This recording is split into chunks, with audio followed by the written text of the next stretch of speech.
Good evening. This is the market update for buy sell short for Thursday, February 6th. And, we came to the edge of the precipice. The end of the world approached. The business media was running for the hills.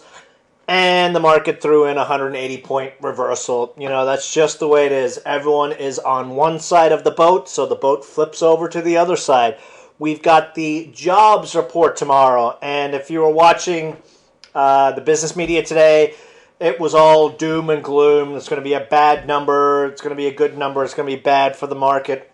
I mentioned before in previous videos and in the chat room yesterday, job reports have a tendency, at least over the last year, to pop up right about the time when the market's ready to reverse to the upside.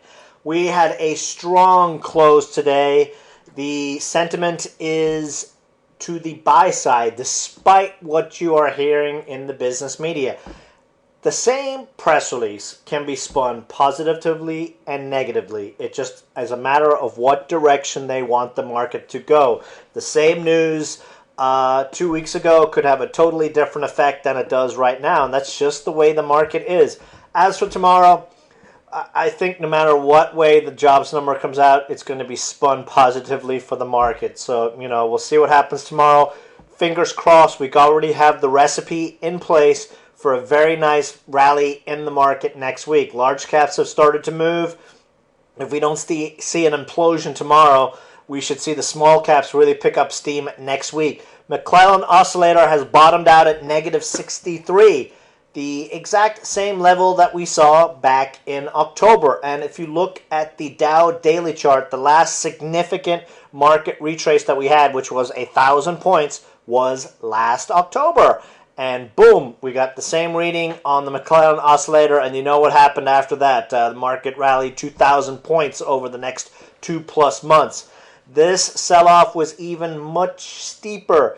We got down below the 200-day moving average. We bounced around for the last couple of days, and then a solid move up to the resistance line right now on this bullish falling wedge. So we get a break about 15,700 tomorrow, and we've got 15.9 and 16 plus coming.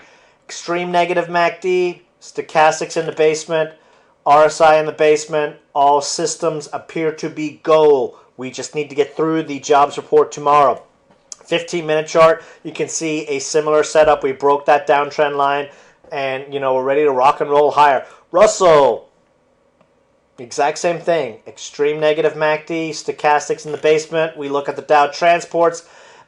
Did not have the same brutal sell-off that the Dow stocks did, which in itself I view as bullish because the Dow transports have really led this market for the last year plus, and the fact that they did not have the 500 points is a pretty large downside move, but it wasn't as extreme looking as we saw on the Dow, and now we are bouncing back up and look solidly set up for next week. We started to tiptoe into some plays. Actually, let me update this chart. ACST, which is one that's been very, very good to us over the last several months. We've got a very nice bottoming action on this chart, and really when you look at this chart, it actually held up very, very well in the market sell-off. It stayed in a very tight consolidation range, and these are the kind of stocks that tend to go on big, big moves. ACST has some pending trial news upcoming in February. We got an initial break. We got as high as $130 something intraday. Then we got a late day dip, and then a nice little Street.com article on it, and a close right at the 50-day moving average. 132 gives us a move to 154 plus. Positive MACD cross on the chart. Stochastics in the basement. RSI breaking up through 50. Looks really, really good into tomorrow. Another biotech that we jumped into today was Vicl, V-I-C-L. And you can see this one was busting out. Sold off hard on the market. Fat bounce back today. We've got the 20-day at 135. As our continuation magnet move, and then above that, we could quickly see a move back to $1.50 on this one. API, late day news. They got a $2 million contract from a China mobile network company. Smells like, sounds like these guys just snagged China Mobile, a giant. Big chart breakout on this one. Look for a continuation move tomorrow up to the $90 to $1 range. If we get a push through that 83 level tomorrow, this one could make a serious test on $1. A big volume come in today, and as you can see, when volume comes into this stock, it tends to see continuation over the next few days. So this one's looking really, really good over the next couple of days. Crumb Bake Shop down over the last few days on two things: the market, and one of the directors is selling his shares, probably sour grapes, because he's getting replaced on the board.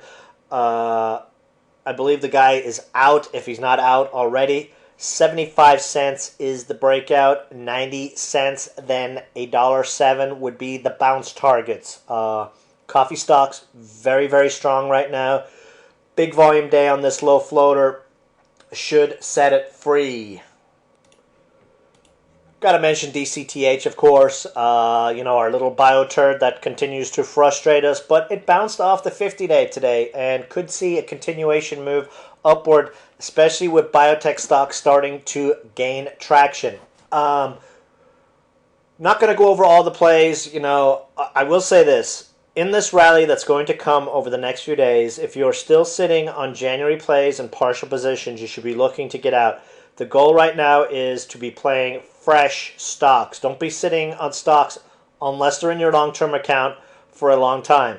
If you've been sitting in them and didn't sell out those positions on the bounce backs that should happen over the next several days on a lot of these stocks, you should be looking to exit and start fresh. You can always rebuy these stocks as in new plays once they trigger new buy setups.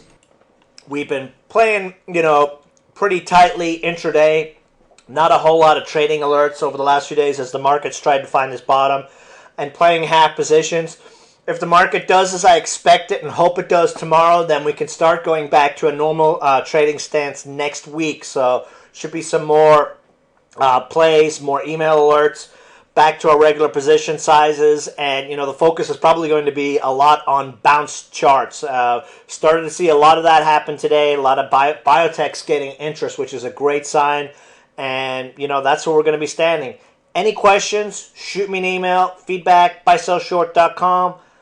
Hit me up in the chat room. Otherwise, I will see you guys in the chat room tomorrow. Have a great evening. Oh, actually, before I go, there's the pot stocks. Got a little bit of a retrace on them today. We've had some nice little wins on them. I view these as $1, $2, $3 risk plays. This is an interesting one, IDTA. It's probably got, it's got a massive float, but, these little micro stocks are blowing up left and right. This one could make an interesting move over the next day or two, especially, as more and more states allow pot. You're going to have parents wanting to test their kids, and these guys have a test in Walgreens, of all places. Interesting little gamble play for those of you that like to play the OTC stocks. So that's it, guys. Have a great evening, and see you guys tomorrow. Bye.